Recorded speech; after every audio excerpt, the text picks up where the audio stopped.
In a time where our president's rhetoric is personal, good old Maxie, low IQ individual, and Democrats are hitting back. Let's stay the course. And if you see anybody from that cabinet, you get out and you create a crowd.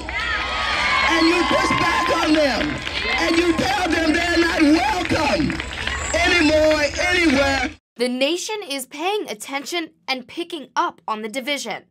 A recent NBC News Wall Street Journal survey says 8 out of 10 people polled say they believe the country is mainly or totally divided. So Americans agree on one thing. They don't agree on most topics.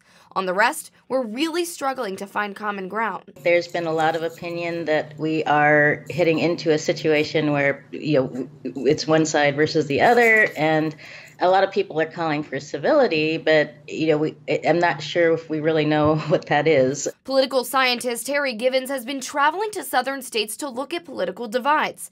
She says a lot of division is surrounding big issues like voting and immigration. But as a student of history, she remembers we've seen a lot worse.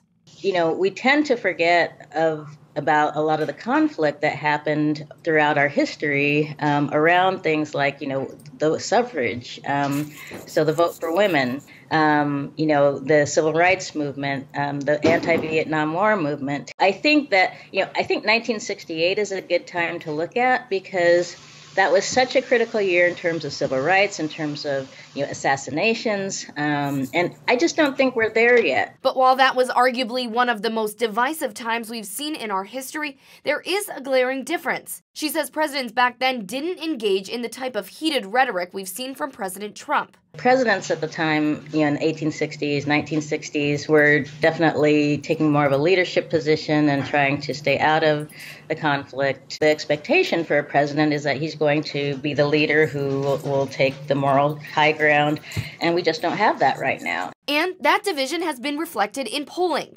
The Pew Research Center says the divisions between Republicans and Democrats on fundamental political values, like government, race, immigration, and national security, skyrocketed under Barack Obama.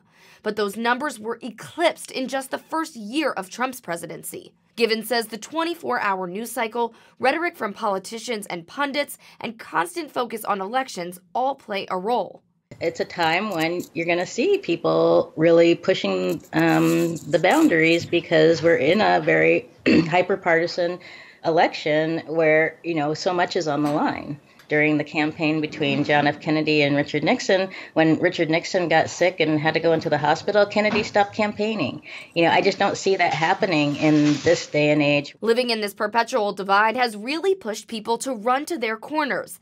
Pew found the share of Democrats who say they are mostly liberal has nearly doubled from just 30% in 1994 to 56% today. Republicans have also seen an increase, but definitely not as intensely. Still, there is a glimmer of hope. While Republicans and Democrats have shown a dramatic increase in their distaste for each other's views in the last 2 decades, Pew found it has steadied out in recent years. Still, Givens says it is unlikely both sides will tamp down their attacks, and it's likely to get worse before we see any sort of coming together.